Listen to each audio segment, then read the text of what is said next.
A mí Bueno, sigue sin aparecerme, profe. qué grande.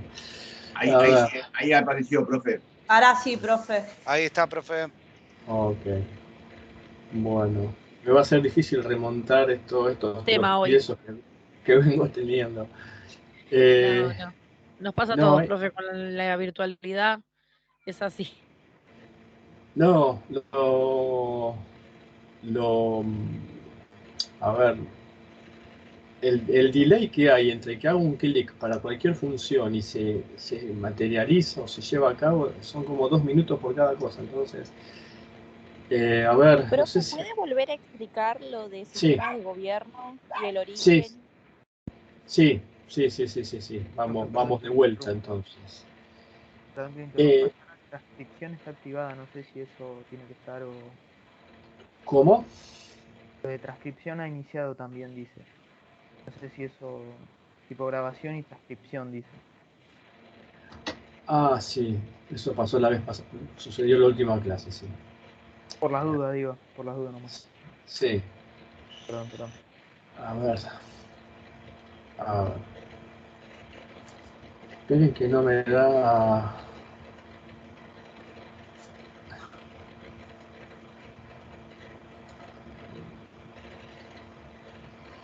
Transcripción, detener transcripción. Ahí ya está, ¿no?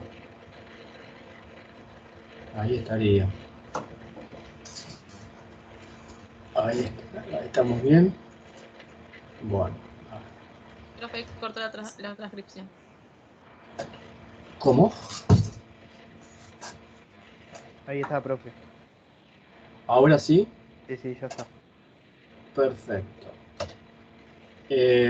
Bueno, vamos a recomponer todo de vuelta, así ya vemos el tema de sistemas de gobierno. Les decía, para hacer un poco el recorrido que hicimos en la cursada para llegar a este punto del programa, que es la parte instrumental de la materia, habíamos dicho. Entonces, lo que analizamos en la parte histórica y el derrotero que seguimos en la parte filosófica de la materia, nos fue dando una masa crítica de pensamiento político sobre el cual se estructuran o funcionan la tríada que compone el funcionamiento del moderno Estado de Derecho, ¿sí? Esa tríada son 3 sistemas, que son el sistema de gobierno, el sistema de partidos políticos y el sistema electoral. Tríada que funciona en forma complementaria entre sí, es decir, no son compartimientos estancos, sino que hay una relación estrecha entre el sistema de gobierno imperante en un país determinado con el tipo de sistema de partidos que tiene y cuáles son sus leyes electorales, ¿sí?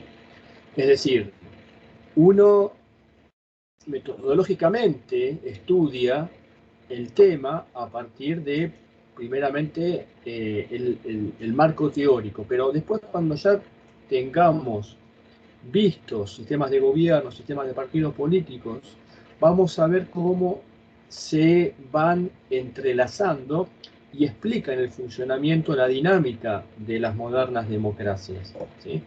Entonces, nosotros habíamos comenzado diciendo que de los elementos del Estado, ya habíamos mencionado el territorio, la población, ¿sí?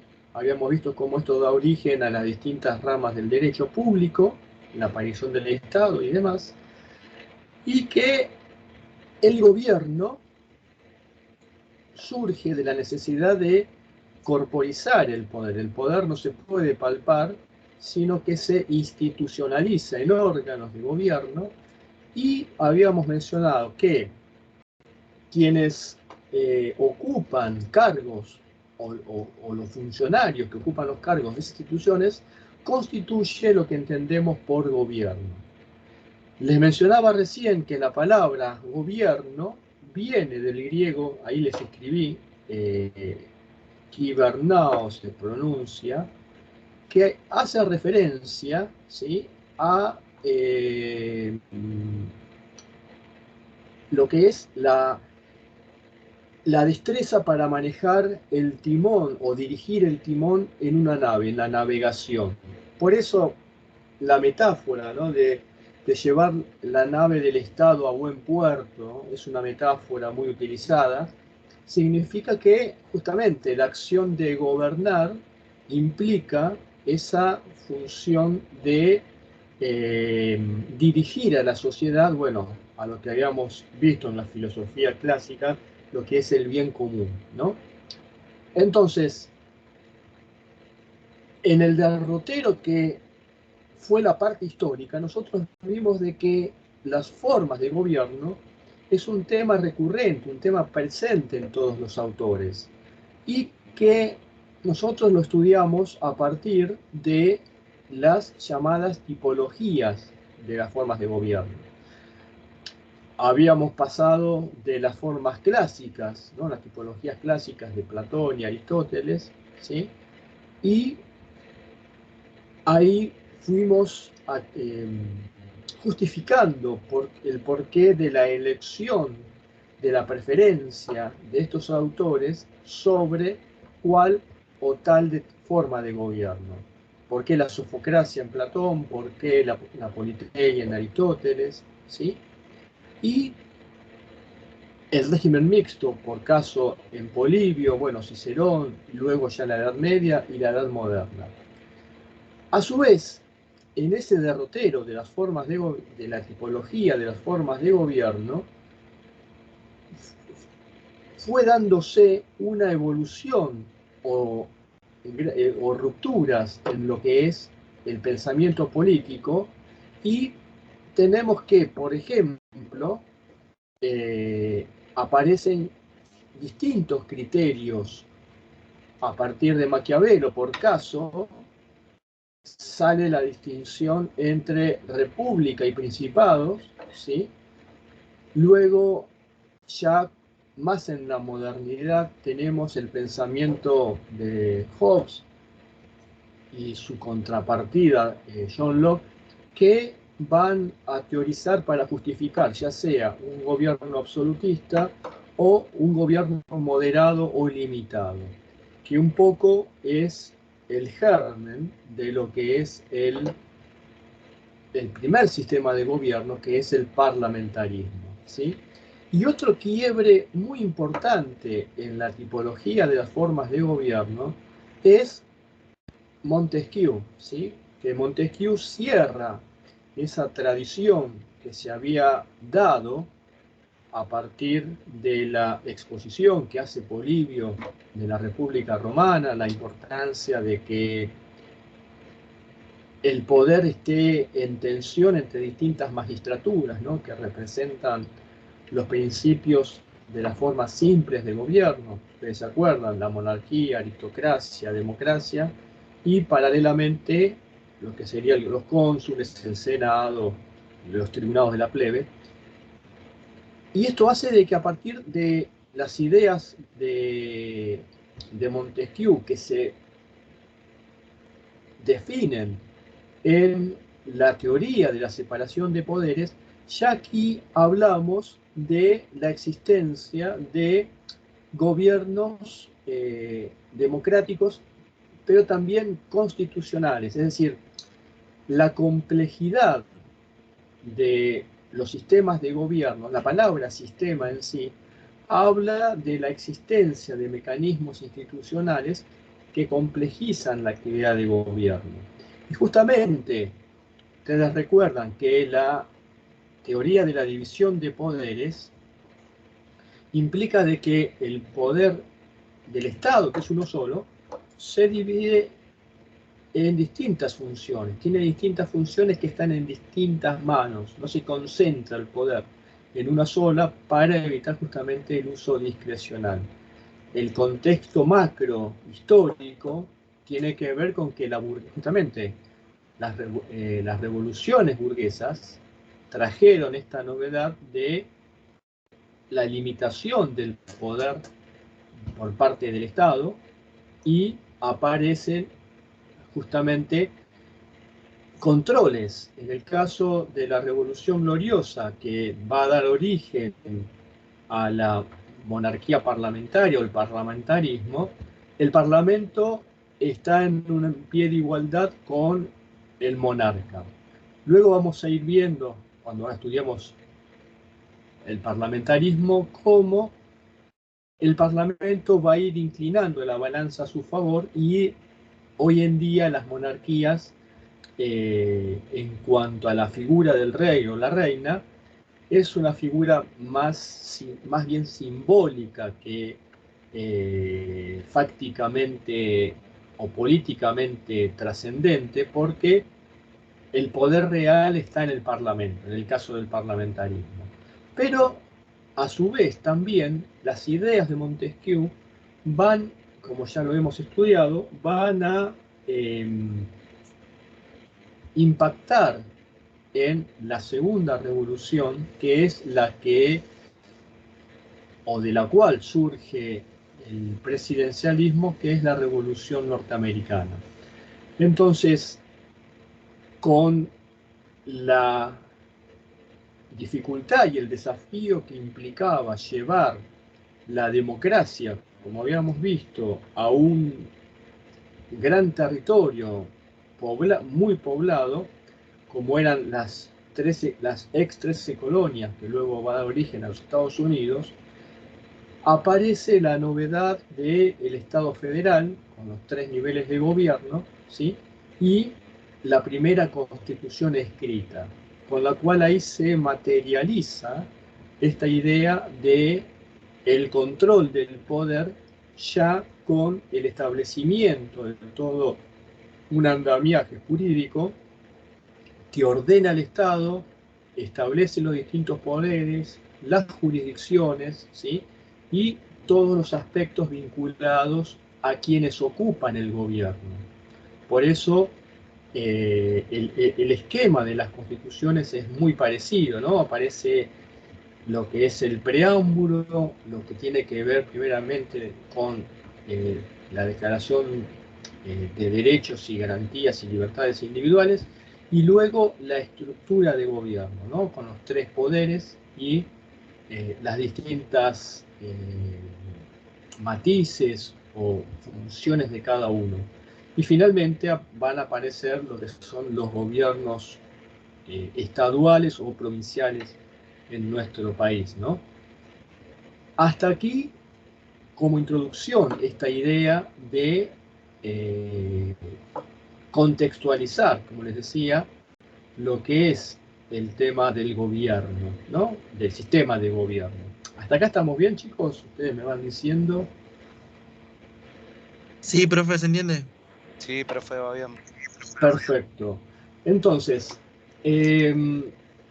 como les decía, en orden de aparición, ¿sí?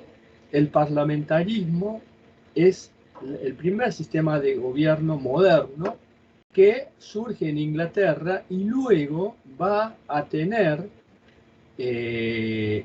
especial impacto en el continente europeo, ¿sí?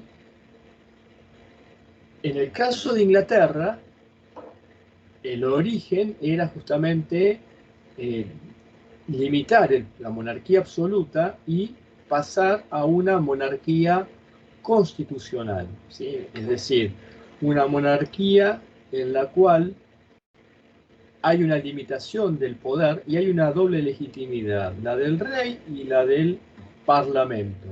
Y justamente el parlamento hace las veces de órgano de control del rey, siguiendo con la división de poderes que establece Locke. Ustedes recuerdan, el rey retiene el poder ejecutivo, el poder federativo y el poder de prerrogativa, y el parlamento lo que es el legislativo.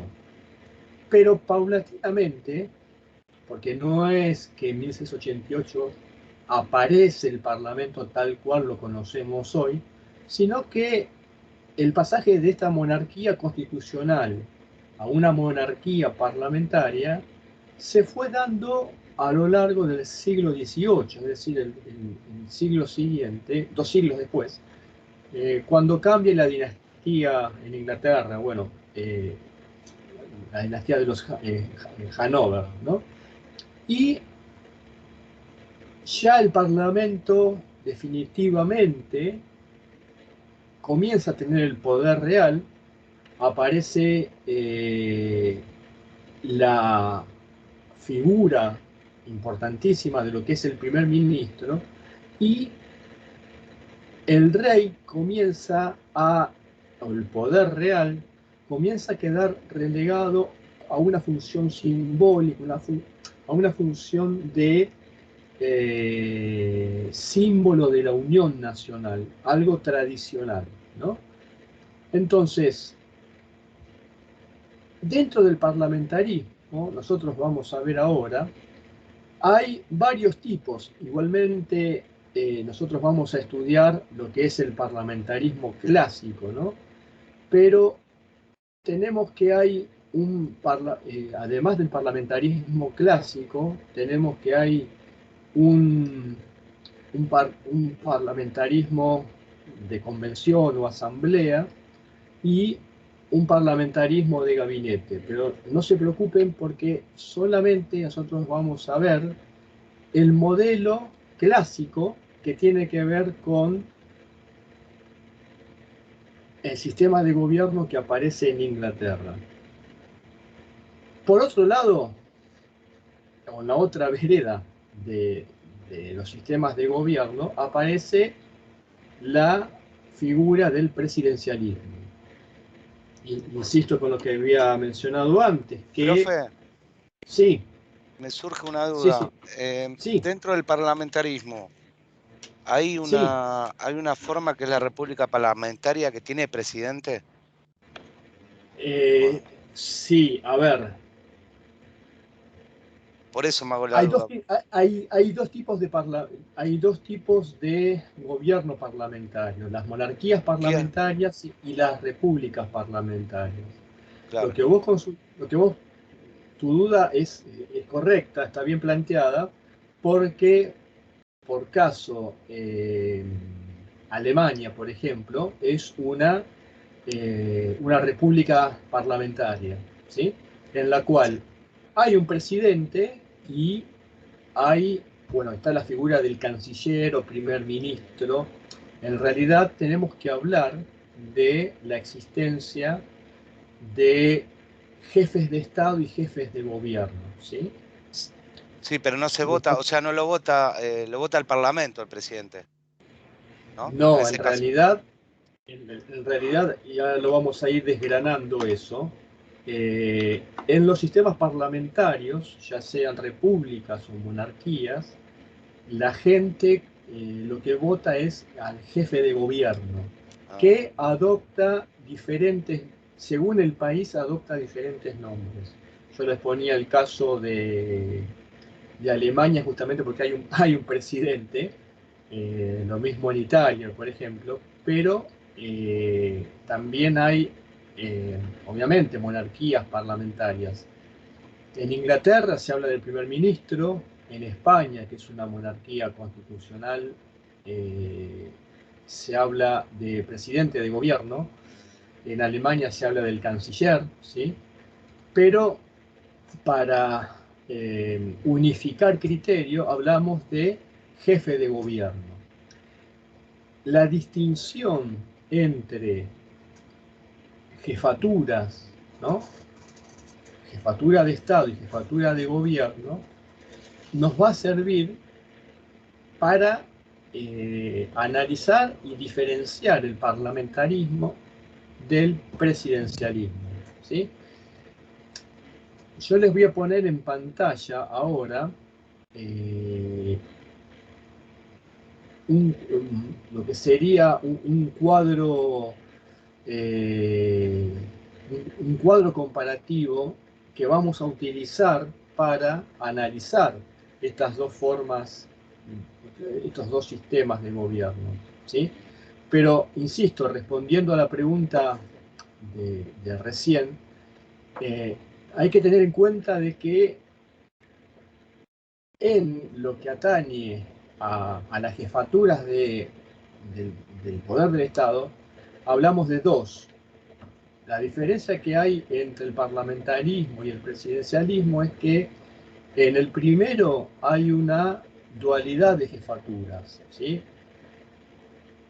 Ya sea monarquía parlamentaria, ya sea república parlamentaria, el jefe de Estado y el jefe de gobierno son distintos, están en distintas manos, son distintos titulares. A contrario sensu, en el presidencialismo hay una unificación de jefaturas.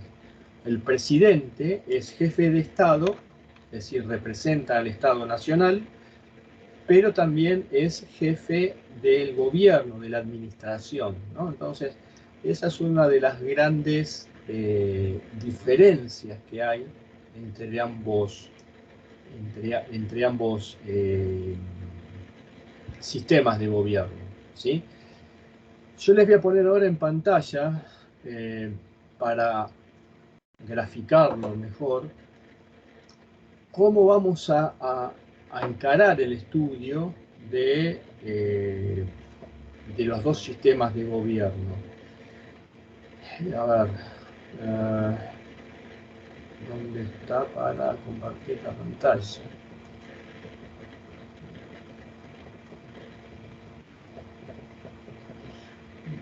Acá, perdón.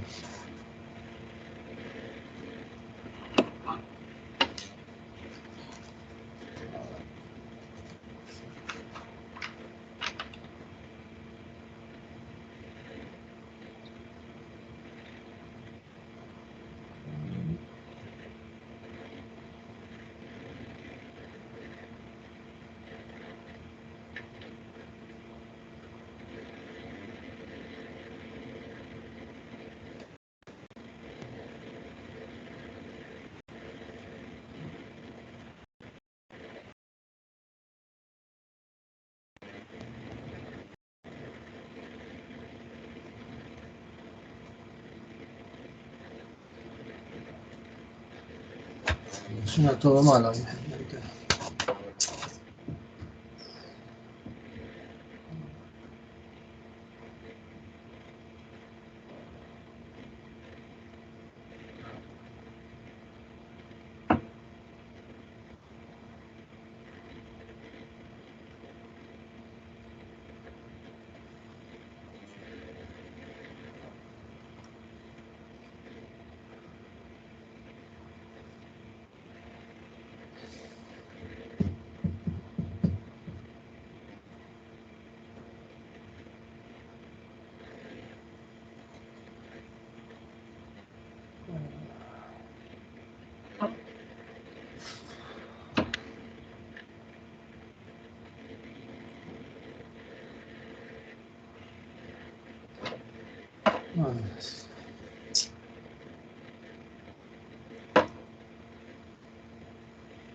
No sé si ahí aparece ahora. Sí, me apareció. Está, profe. Ah.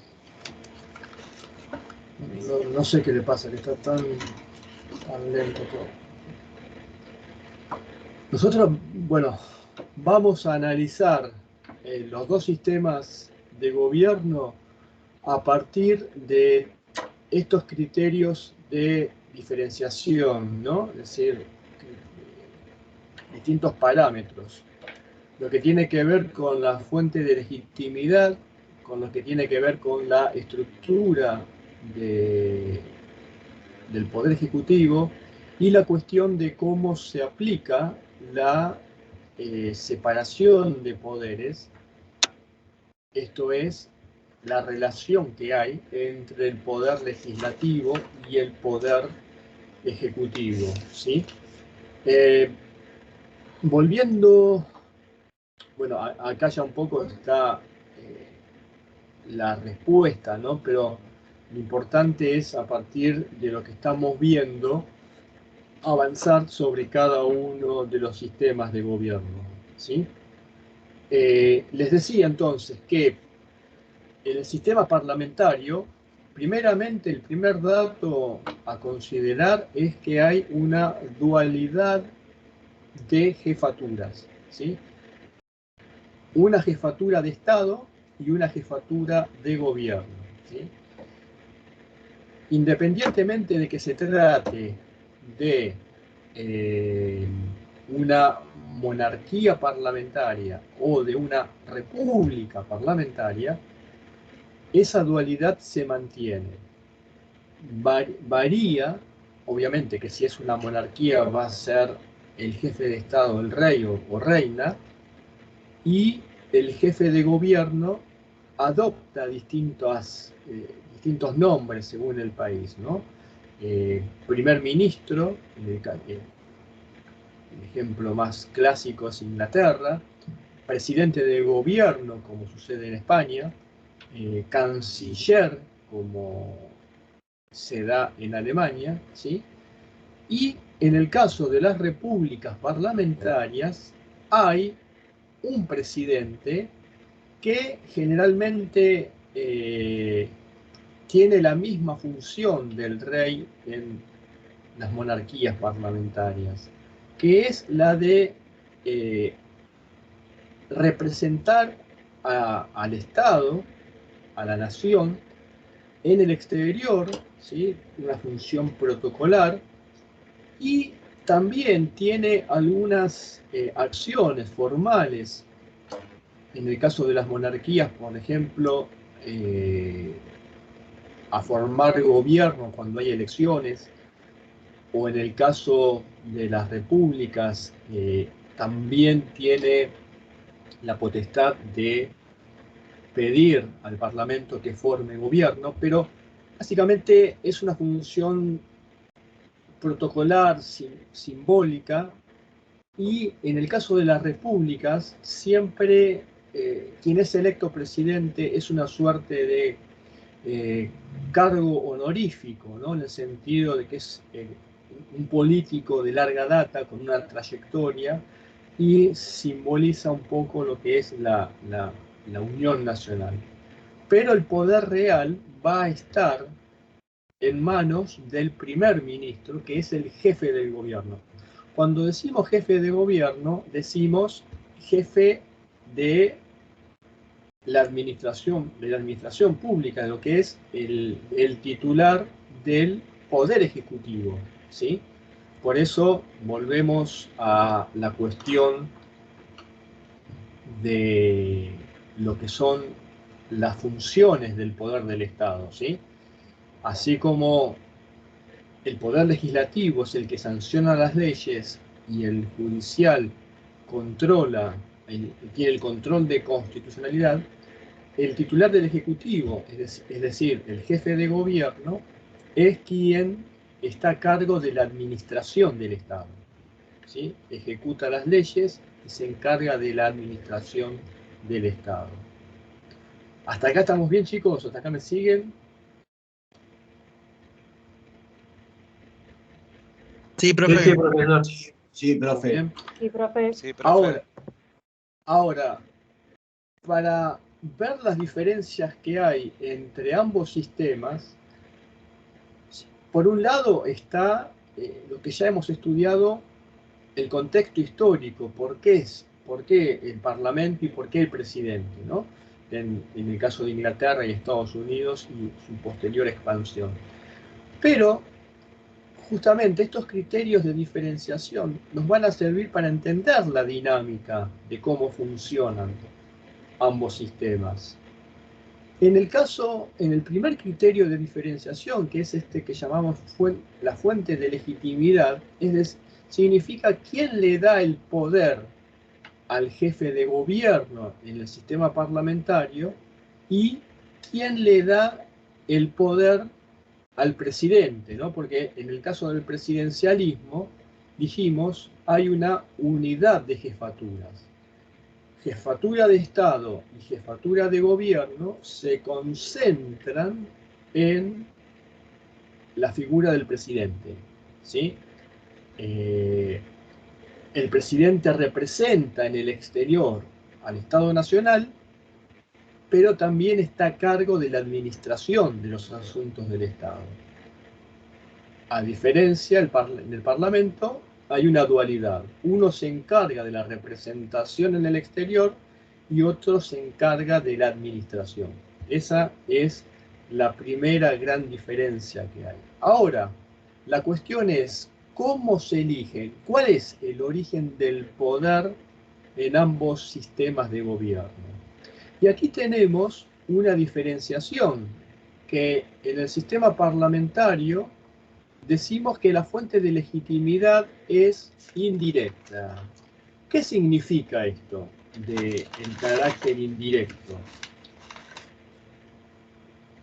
En las monarquías o en las repúblicas parlamentarias, la gente, ¿no? Bueno, los ciudadanos, cuando van a votar, no votan candidatos a ocupar la jefatura de gobierno, ¿sí?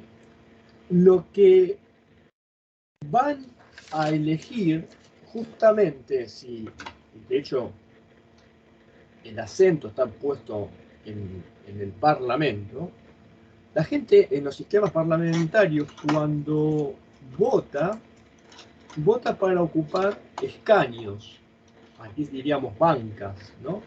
Escaños en el Parlamento, bancas en el Parlamento. ¿Qué ocurre? Una vez que se dan los resultados y se completa la composición del Parlamento, o es el Parlamento quien elige al primer ministro, ¿sí? A lo que sería el jefe de gobierno. ¿Hasta acá me siguen? Así vamos pausadamente. Sí, profe. ¿Por eso es indirecta? Porque eligen las bancas claro. Y después el Parlamento elige el presidente. Es como que ¿Cualquiera hay una... ¿Perdón? ¿Cualquiera se puede postular? No escuché la pregunta. Digo, pregunto si cualquiera se puede postular y ahí los eligen el Parlamento. No, está muy buena la pregunta porque acá se ve claramente cómo funcionan en forma acompasada, ¿no? El sistema de gobierno con el sistema de partidos políticos. Quien elige al jefe de gobierno es el partido que gana, que tiene la mayoría, ¿sí? Y obviamente que esto, a ver, en el caso de Inglaterra, en el cual hay un sistema bipartidista, ¿no? Hay dos grandes partidos que se alternan en el poder. El partido que obtiene la mayoría elige al jefe de gobierno. En general, el jefe de gobierno es el líder del partido político en cuestión, ¿no?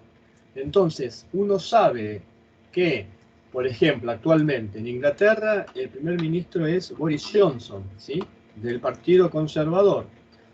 Cuando se dio la elección por la cual el Partido Conservador obtuvo más escaños, ya se sabía que Boris Johnson iba a ser el primer ministro. Está la formalidad, ¿no? De que, en este caso la reina, le pide que conforme el gobierno y el Parlamento le da un voto de confianza, ¿sí? ¿Por qué? Porque justamente su partido ha ganado y surge del Parlamento para ocupar la jefatura de gobierno. Ahora, esta cuestión del sistema de partidos es muy diferente en las repúblicas parlamentarias, porque en el caso de Italia, en el caso de Alemania, por nombrar a los países más importantes, ¿no? Existen otros sistemas de partidos, más fragmentados o más con un criterio numérico, más de dos partidos, ¿no? El caso de España es un caso particular porque tradicionalmente España tenía un sistema de partido bipartidista. El partido Socialista Obrero Español y el Partido Popular, que se alternaban, pero la crisis de representatividad fue haciendo de que apareciesen nuevos movimientos y hace que el sistema de partidos sea multipartidista, ¿no? Después vamos a ver en la segunda parte qué es esto del sistema multipartidista. Pero volviendo a la ligazón que hay entre sistemas de partido y sistemas de gobierno, es que en un sistema bipartidista es mucho más fácil, primero, la elección del jefe de gobierno, ¿sí? Porque el partido que gana pone o elige, le da un voto de confianza al Parlamento a su líder político, pero en aquellos sistemas de gobierno en el cual hay un sistema de partidos multipartidista, se requieren necesariamente de acuerdos para elegir jefe de gobierno. No es automáticamente, ¿no? Entonces, por caso, ustedes si siguen las noticias van a ver que en el caso de Alemania, que vengo mencionando, la actual canciller, que ya lleva varios años en el poder, va a abandonar su cargo, se va a llamar a elecciones. Bueno, la conformación o la elección del nuevo canciller depende justamente de los acuerdos que se tejan en el Parlamento para elegir jefe de gobierno.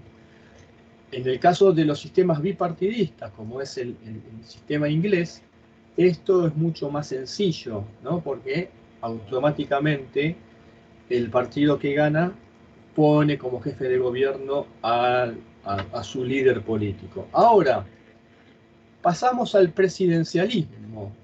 Y acá decimos que la fuente de legitimidad es directa, ¿no?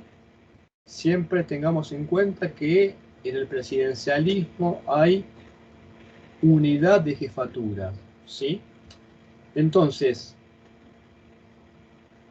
la elección o la fuente de legitimidad es directa justamente porque el ciudadano, cuando elige, ¿sí? Recuerden, ustedes todos han votado ya, ¿no? Cuando ustedes van al cuarto oscuro, tienen el nombre de un ciudadano que se postula para el cargo de presidente de la República, ¿sí? Entonces, la legitimidad es directa, el pueblo le otorga el poder directamente, sin intermediación, como sucede en el Parlamento, al presidente.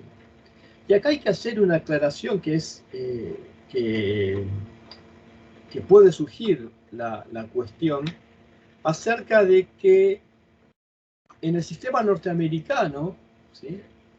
Del cual es tributario el presidencialismo en nuestro país, contempla la existencia de los electores, ¿no? Lo que aquí es el colegio, lo que antes de la reforma o hasta la reforma de 1994 era el llamado colegio electoral, ¿sí? Es una instancia de intermediación, ¿no? Pensada por los constituyentes norteamericanos en su momento para justamente tratar de filtrar las pasiones del pueblo y evitar que algún líder demagógico pudiese hacerse con el poder, y por eso se votan electores, que en el caso de Estados Unidos se sigue aplicando, y esos electores son por los estados, ¿no? De acuerdo a la población se van sumando electores. De esa sumatoria de electores eligen a los candidatos. De hecho, en Estados Unidos se da la particularidad, ¿no? Que no necesariamente quien saca más votos gana la presidencia, ¿sí? hay dos casos en este siglo de presidentes que, teniendo menos votos que su rival, acceden a la presidencia justamente por este tema de los electores de los estados, la cantidad de electores que le dan los estados, ¿no? Uno fue George Bush hijo y el otro fue Donald Trump, ¿no? Ahora, uno puede pensar, bueno, en el caso de nuestro país, el colegio electoral que funcionó hasta la reforma de 1994 planteaba esta institución que al momento de la elección, las boletas, ¿no?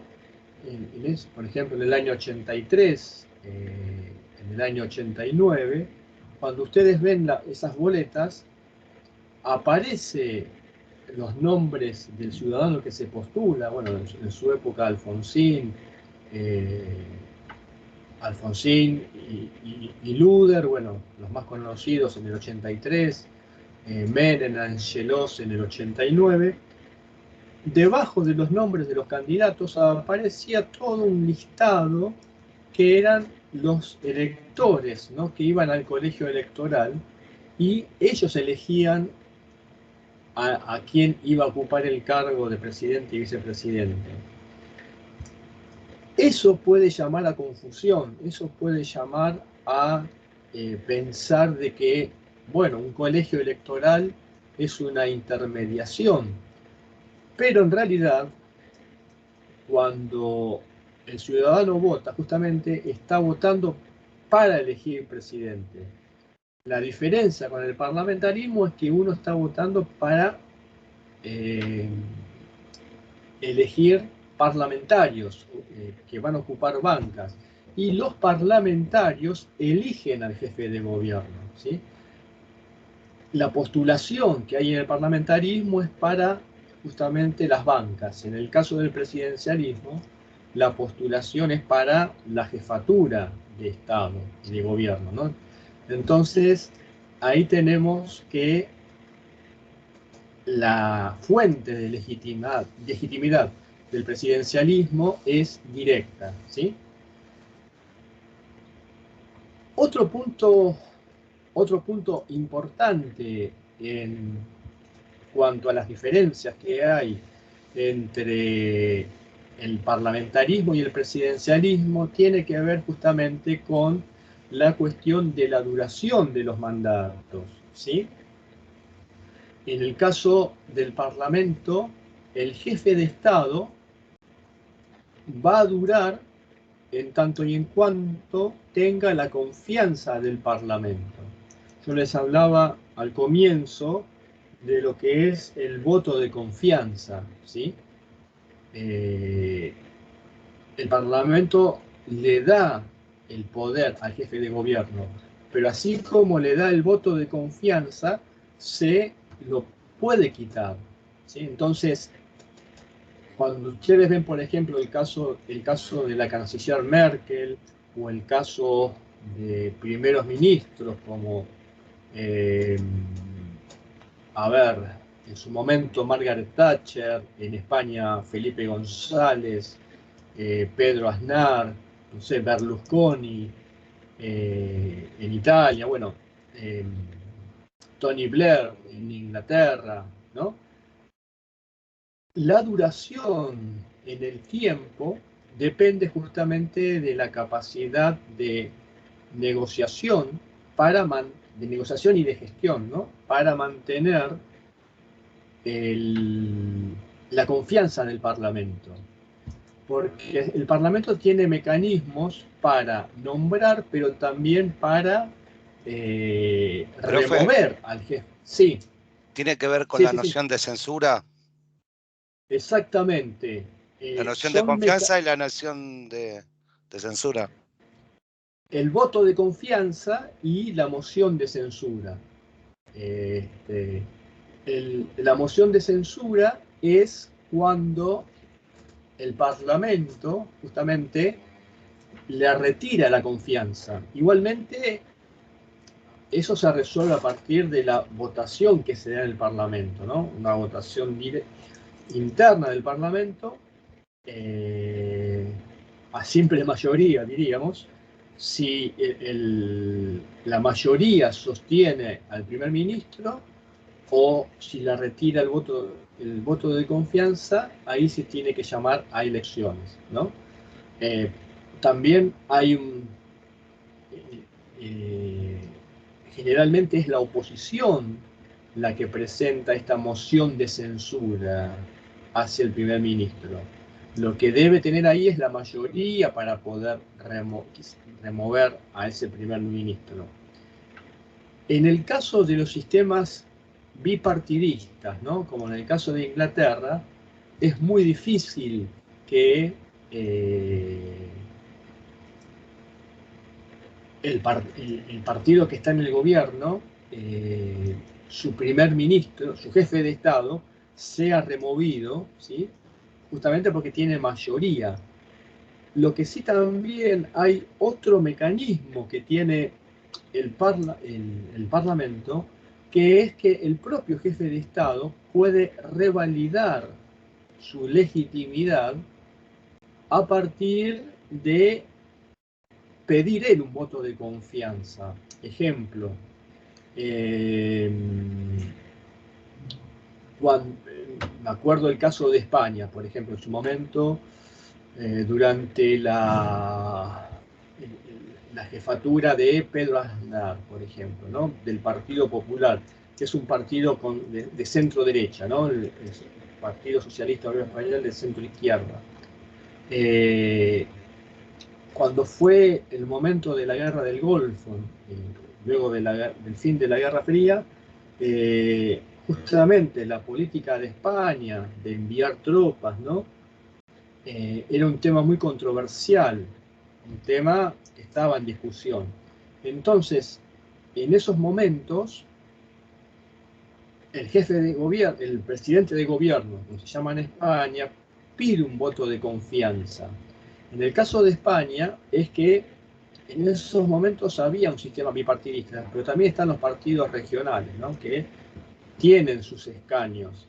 Entonces, ahí se da toda una negociación, y si el voto de confianza que pide el primer ministro, su postura prevalece, se mantiene en el cargo. Si es derrotado en esa discusión interna del Parlamento, es removido y se llama a elecciones, ¿sí? Entonces, la cuestión de la moción de censura se fue también perfeccionando porque surge en Alemania, ¿no? La cuestión de lo que se llama la moción de censura constructiva, en el sentido de que si, teniendo en cuenta que en Alemania hay un sistema multipartidista y algún partido pide la moción de censura porque sabe que su posición va a prevalecer,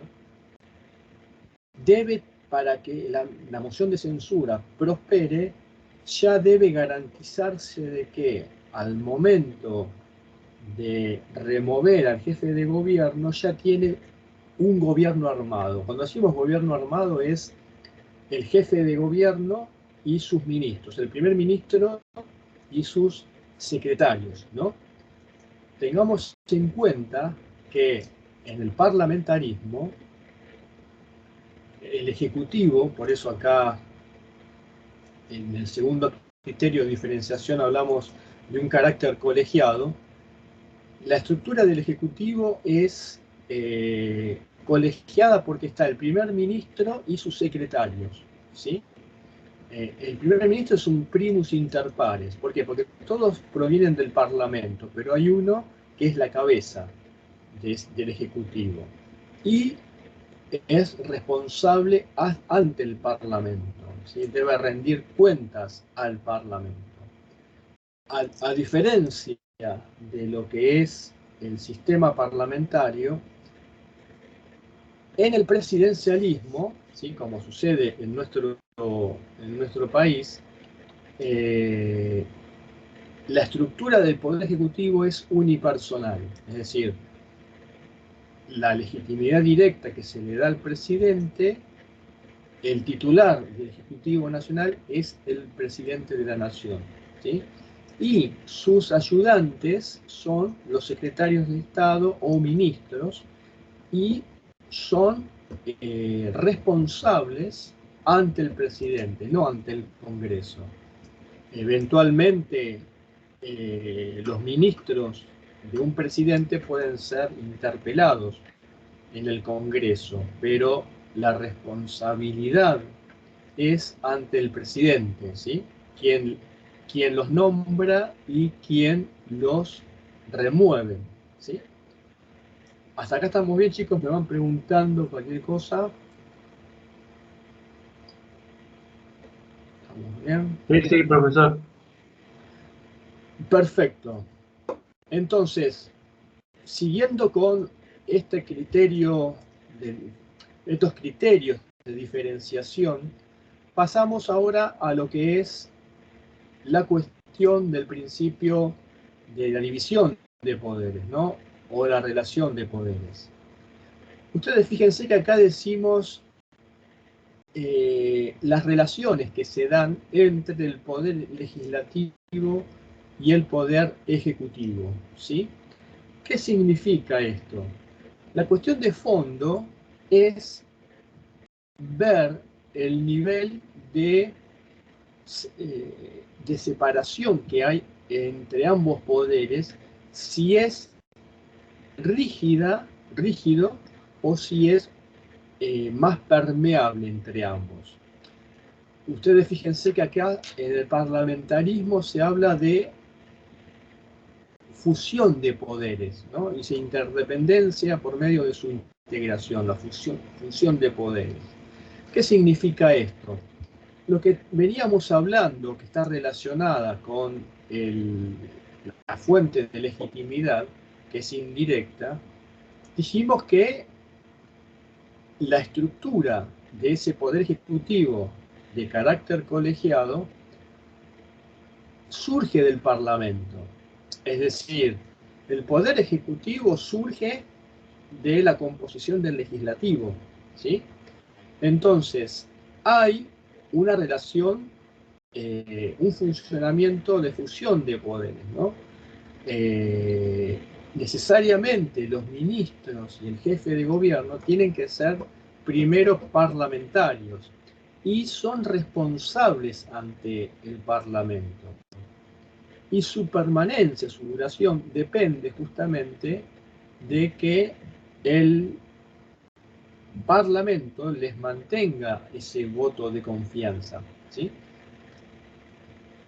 A diferencia del sistema parlamentario, tenemos que en el presidencialismo hay una separación muy rígida entre ambos poderes, ¿sí? La diferencia aquí se habla de una interdependencia por medio de coordinación. A ver, interdependencia significa la complejidad y los controles que hay entre poderes, pero, como dijimos, a consecuencia de que la fuente de legitimidad en el presidencialismo es directa, el presidente, ¿sí? No responde ante el Parlamento, no necesita voto de confianza, ni se puede presentar una moción de censura en un Congreso.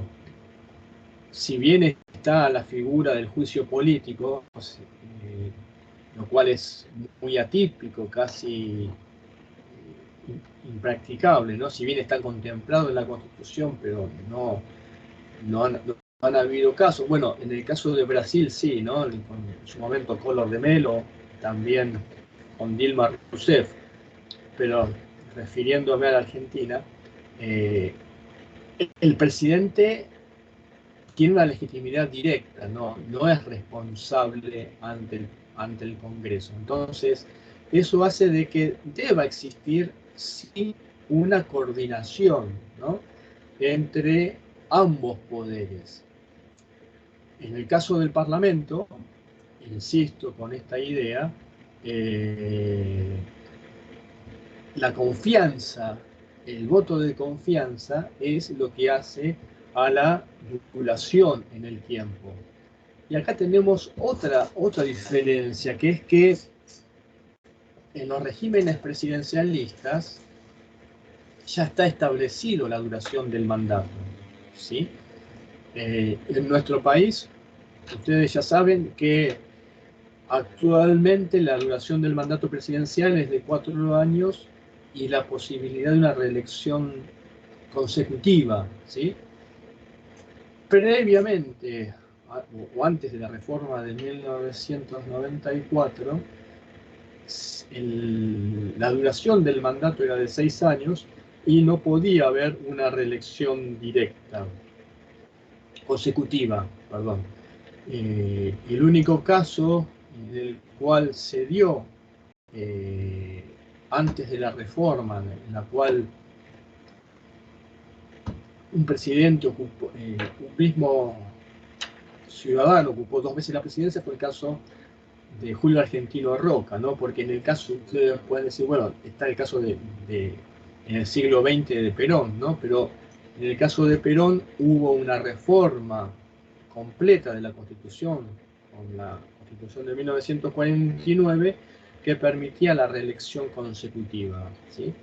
Entonces, lo que hay es una periodicidad en el régimen presidencialista. Ya está el plazo establecido, ¿sí?, para el mandato del presidente. No así en el Parlamento, que va a mantenerse en el poder en tanto y en cuanto pueda justamente mantener la confianza del Parlamento.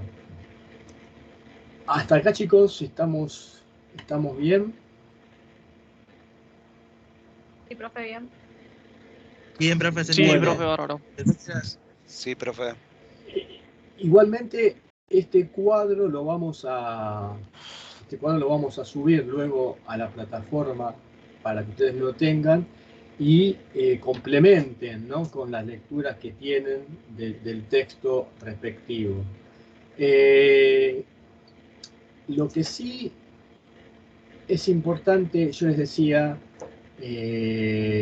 hacer algunas consideraciones, ¿no?, de lo que hace a los dos sistemas de gobierno, pero también darle o focalizar, ¿no?, en el caso del presidencialismo, por la referencia a nuestro país y además por el hecho de que justamente estos temas que son de derecho constitucional, ustedes lo van a ver en mayor detalle en Derecho Constitucional 1, ¿sí?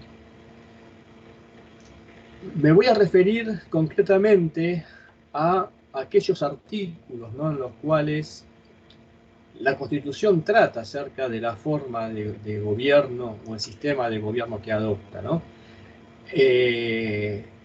El primer artículo es justamente el artículo 1, según el cual, ¿no?, pues, tengan a mano siempre la Constitución ahora, la Nación Argentina adopta para su gobierno la forma representativa, republicana, federal, que, bueno, según lo establece la Constitución.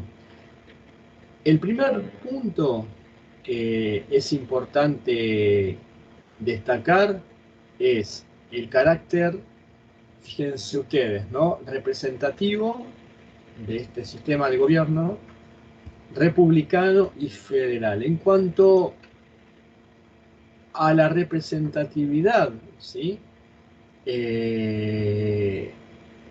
en virtud del contenido de la Constitución, ¿no?, y de lo que es el espíritu de la época en la cual fue sancionado, y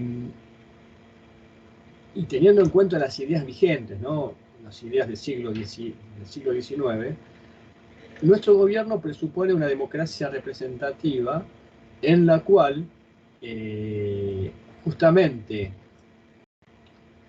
el poder reside en el pueblo y el pueblo lo delega en sus representantes, ¿sí?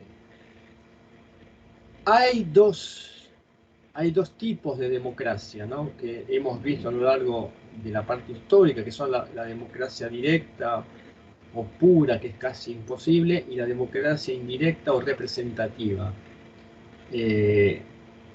Hablemos de democracia directa o semidirecta, ¿no?, como era el caso de Atenas, o democracia indirecta o representativa. Esa democracia representativa, nosotros la vamos a ver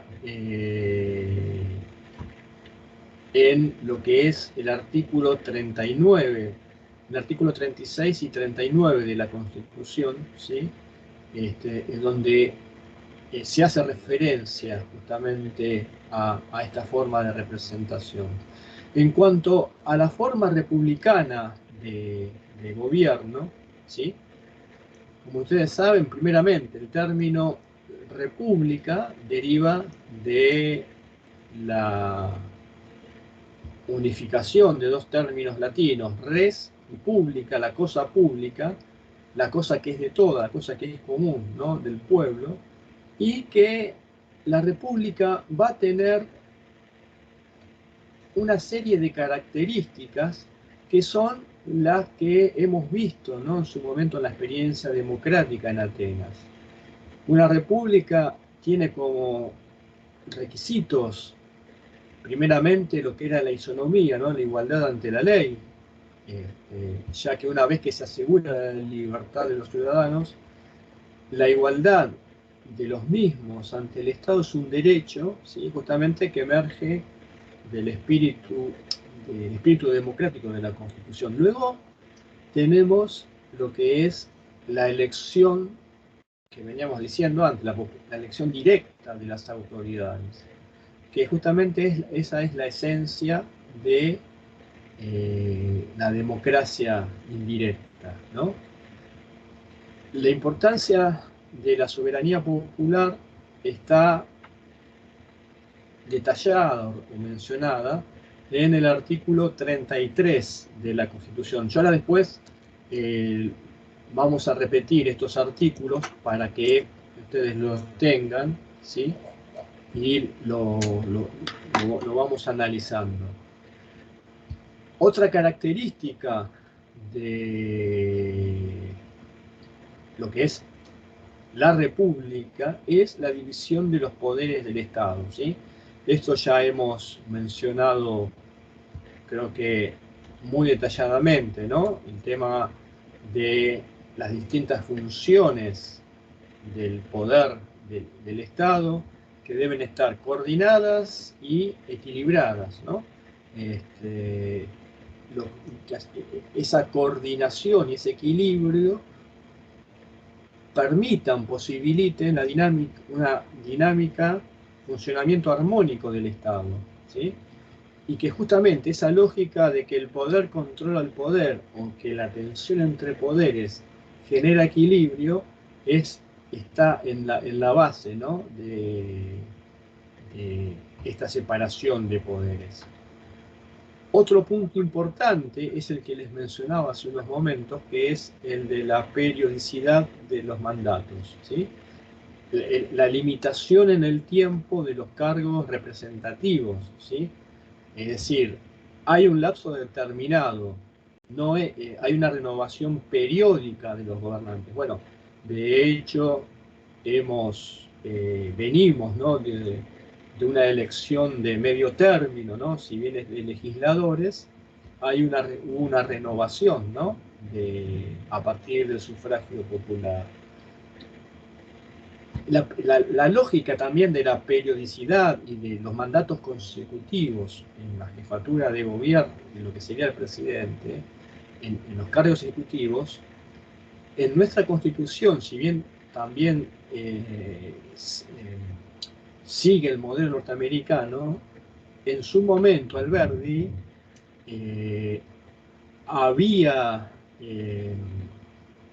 limitado el mandato de un presidente a un periodo y tener que esperar un intermedio para volver a la presidencia, justamente por lo que la historia la Argentina del siglo XIX había mostrado, que fue el caso, bueno, del gobierno de Rosas y cómo se había perpetuado en el poder, ¿no? Entonces, la periodicidad de los mandatos es una de las características del sistema presidencialista, especialmente lo que es la república, ¿no? Disculpe, Luego profesor. sí. Consulta, Vieira de Carvalho Karim. ¿Alberdi es el primero que instaura esto de digamos, el lapso de tiempo para un cargo político? O sea, la durabilidad del cargo. Claro, a ver, Alberdi copia el modelo de la Constitución de Estados Unidos, ¿sí? Sí, sí. Ustedes van a ver el libro Las bases de Alberdi, en el cual él literalmente copia la Constitución norteamericana, pero la adapta al contexto histórico argentino y tiene en cuenta la experiencia reciente del país. No tengan en cuenta que la Constitución es de 1853, un año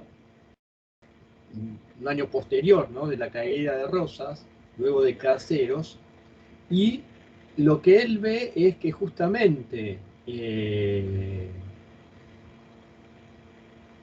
la renovación continua que se le hacía a Rosas, ¿no?, en el manejo de las relaciones exteriores y demás, fue creando una especie de poder vitalicio, ¿no? Entonces, esto es una tentación para la suma del poder público y que no existiese una democracia. Entonces, en Estados Unidos, desde la sanción de la Constitución, se permite dos periodos consecutivos, ¿no?, de 4 años, que es un poco el modelo que tomaron los constituyentes en 1994.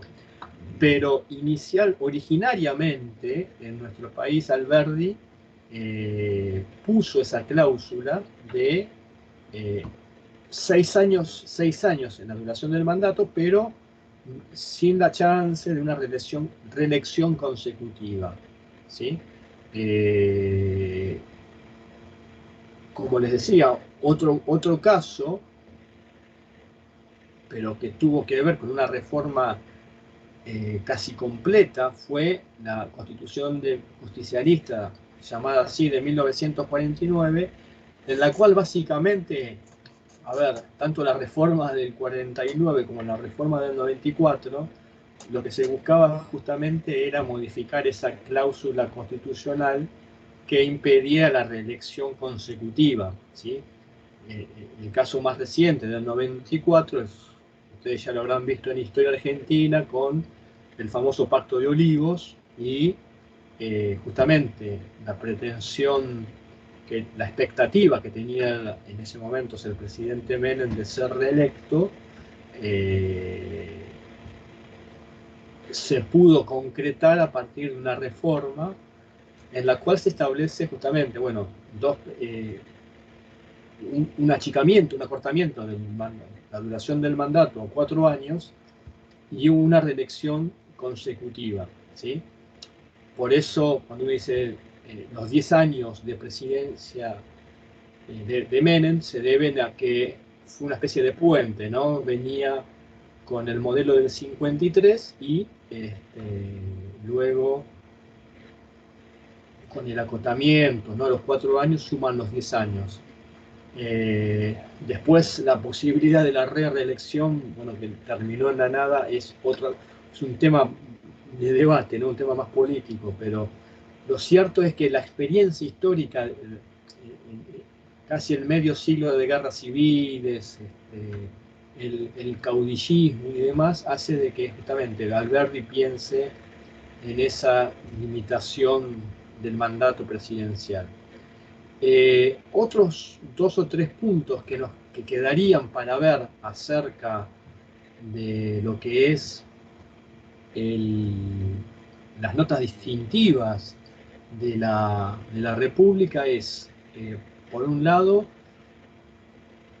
lo que es la responsabilidad, ¿no?, de los funcionarios públicos. Es decir, los funcionarios tienen responsabilidad política, que es cuando, en el caso del presidente o miembros del Congreso son juzgados políticamente, ¿no? También civil, penal y administrativamente. Obviamente que en el caso del Congreso hay fueros, ¿no? Para que los legisladores puedan expresar sus opiniones sin necesidad de someterse a demandas, ¿no? O a juicios. Profe, Sí. ¿los fueros son para, Sí, que sí. para que el Poder Judicial no extorsione al Poder Legislativo o no? Para que el Poder Judicial ¿No extorsiona al Poder Legislativo para que saque determinadas leyes y así? No. ¿O para proteger? Son para Los protección. fueros parlamentarios son para proteger durante el desempeño del mandato, ¿no? De los legisladores. A ver, la función del legislador, además de sancionar leyes, es la discusión de leyes, ¿sí? Y la idea es que esos fueros les permitan desempeñar su función sin impedimentos, ¿no? Que no puedan ser Así influenciados, digamos, durante el mandato, de alguna manera. De alguna manera. Así como, por ejemplo, en la lógica por la cual el cargo de los jueces es vitalicio, es para darle mayor independencia y evitar los avatares, ¿no? De la política, justamente, salvo mal desempeño o renuncia en el cargo o cuando se jubilan, ¿no? Pero obviamente los funcionarios tienen responsabilidad, deben responder por la gestión que realizan. Luego tenemos también otro punto importante, es la cuestión de la publicidad de los actos de gobierno, es decir, la divulgación que los magistrados, ¿no? Y los funcionarios públicos hacen sobre la gestión que se le han delegado. Esto hoy se ve en día mucho más potenciado por los modernos medios de comunicación, las redes, las agendas electrónicas, digamos, los portales institucionales o gubernamentales, ¿sí? Que incluso desde, por ejemplo, la agenda del presidente o de algún ministro, como las declaraciones juradas, como también lo que son los debates parlamentarios. Hay la publicidad de los actos de gobierno implica que justamente el pueblo esté bien informado en forma permanente de los actos que se llevan a cabo los funcionarios. Y, como les decía antes, el impacto que ha tenido el desarrollo de las nuevas tecnologías hace que también se hable incluso de se agilice lo que se llama el gobierno electrónico, ¿no? Que también implica mayor acceso a la información por parte de cualquier ciudadano, ¿no? Acerca de la tarea de los funcionarios. Y finalmente, quizás uno de los más importantes es que en la República y en la Constitución se consagran, ¿no?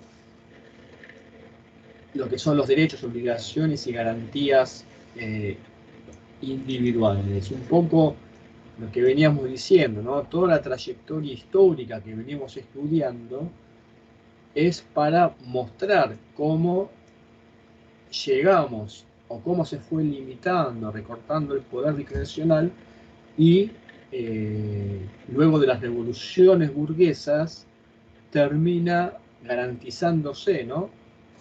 A partir de lo que fue la Carta Magna en adelante, la importancia del individuo, sus derechos, sus libertades, ¿sí? Y sus garantías, ¿no? Eso es fundamental. Finalmente, bueno, decíamos que el artículo primero, además de la forma representativa republicana, también establece la forma federal, ¿no? Bueno, en este caso, ya hemos visto de que un Estado federal es un Estado que implica la descentralización territorial del poder político, ¿no? En los 3 niveles de gobierno, justamente tomando el modelo norteamericano que había planteado esta solución para llevar esta democracia semidirecta al gran territorio. La idea de los 3 niveles de gobierno es la forma que se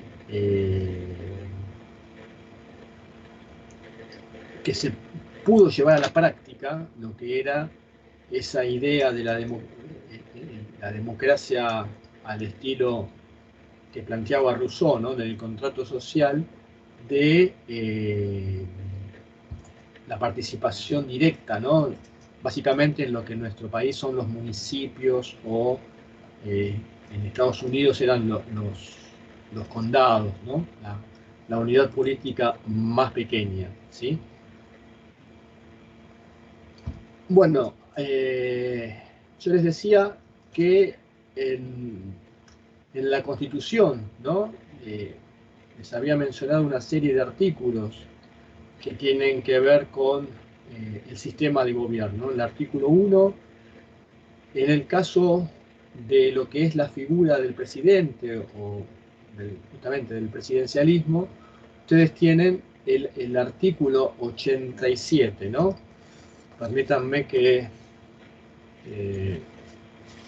es importante, ya que ustedes vayan viendo el índice de la Constitución y las partes de la Constitución, ¿no?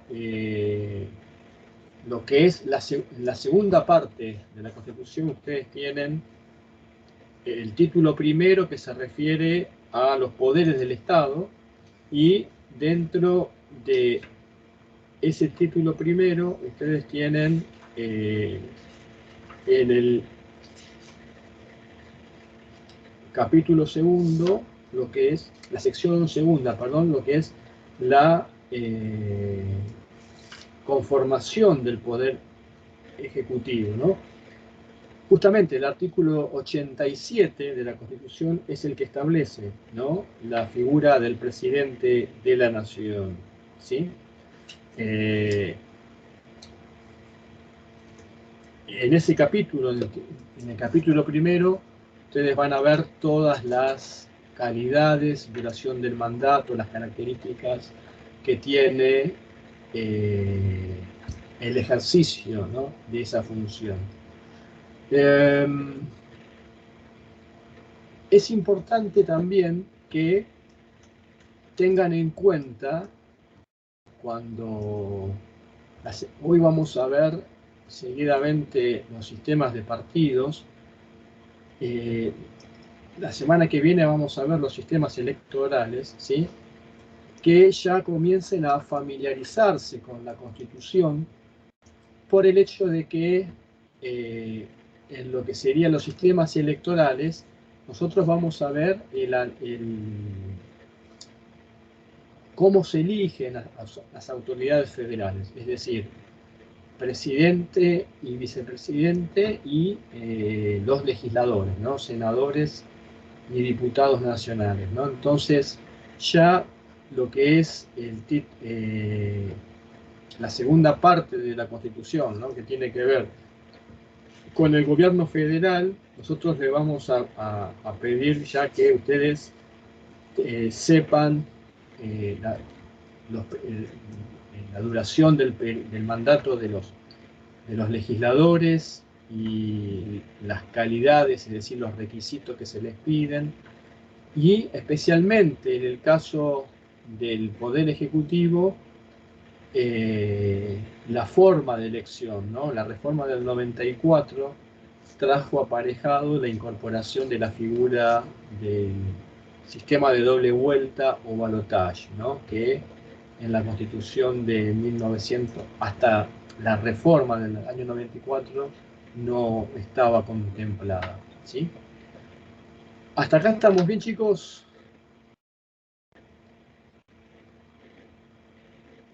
Sí, profe. Bueno, Sí, profe, bárbaro. bueno, Sí, profe. ahora vamos a subir ese cuadro para que ustedes puedan utilizarlo cuando lean el texto de Selaznik que ustedes tienen para esta unidad. Hacemos una pausa y vemos en la segunda parte lo que es sistemas de partidos políticos, ¿sí? A ver, son 9 menos 5, 9 y cuarto, ¿les parece bien? Perfecto, Sí, profe. Perfecto, profesor. Bárbaro, profe. Bueno, chicos, mil Una disculpas consulta, por- Walter, disculpame la molestia. Sí, ¿La sí, próxima clase es virtual o es presencial? Era la duda que teníamos con los compañeros. No. Lo que va a ser presencial, chicos, es el segundo parcial y el recuperatorio eventualmente. Perfecto, ¿Sí? gracias. Perfecto, profe. Y ya agradezco esa pregunta. Agradezco la pregunta porque en el transcurso de la semana vamos a poner en el foro, pero también en lo que serían los contenidos de la plataforma Miel, cómo se va a organizar el examen presencial, ¿sí? Tengan en cuenta el tema de que hay protocolos, hay que respetar los aforos de las aulas, bueno, entonces seguramente vamos a hacer los exámenes. ¿Todos ustedes dieron exámenes presenciales en el ingreso o no? Sí. ¿Llegaron a dar? Sí, profe. Bueno. Y en introducción también. El primer parcial en introducción lo hicimos en forma presencial. Ahora. Sí, en otras materias también, profe, yo también di presencial, el ingreso y otras 2 materias. Bueno, pero oral, justamente. era oral. Claro, la cuestión del aforo hace de que practiquemos un sistema parecido al del ingreso, ¿no? Que en nuestro caso va a ser un examen escrito que para respetar la cantidad de alumnos y los protocolos seguramente armaremos grupos, ¿no? Por En turnos, horarios ¿no? diferentes. ¿Cómo? Como por turnos, digamos. Por turno, claro. Dentro de lo que es el turno noche, bueno, subturnos serían. Pero eso quédense tranquilos que lo vamos a ir aclarando con la debida antelación. Lo que sí, ustedes saben de que el miércoles 8 de diciembre es feriado, que justo era la fecha para el recuperatorio. Como es un feriado, la instancia de recuperatorio pasa para el sábado 11. Sí, lamentablemente el calendario nos jugó en contra. Y también va a ser presencial eso. Así que bueno, eso igual lo vamos a detallar para que ustedes no tengan dudas y solamente se concentren en preparar el segundo parcial, ¿sí? Gracias, profe. Bueno, chicos. Gracias, profesor. Bueno, con lo que costó conectarnos, no se desconecten, solamente pónganse en pausa unos minutos y 9 y cuarto retomamos, ¿sí? Bueno, Bárbaro, profe. hacemos así. Ok. Bueno.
Buenas noches.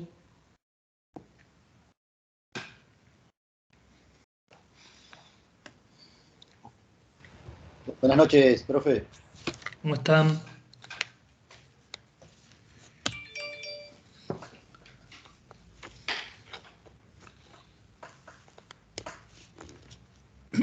Bueno, vamos a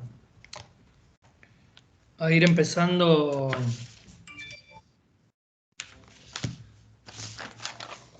¿Me escuchan bien ahí? No hay nadie con la cámara prendida. Ahí, háganme compañía, por favor. Ya saben que si no nos sentimos solos. Sí, profe, se escucha bien. Bárbaro.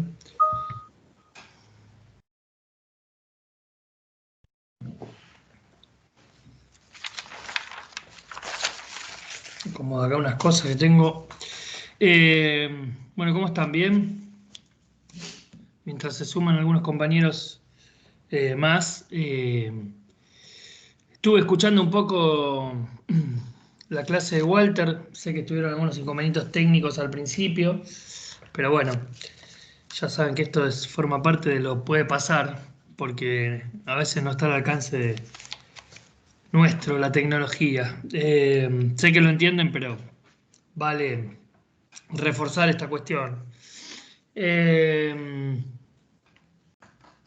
Yo estaba escuchando, pero no podía participar porque, bueno, esto de se acerca fin de año y las obligaciones se multiplican, ¿no? Como si después del 1 de enero, no sé, cambiara otra cosa más que el número de año, ¿no? Después empieza todo de nuevo, pero bueno, hay que saludar a todo, hay que hacer reunión para todo, hay que cerrar el año para todo.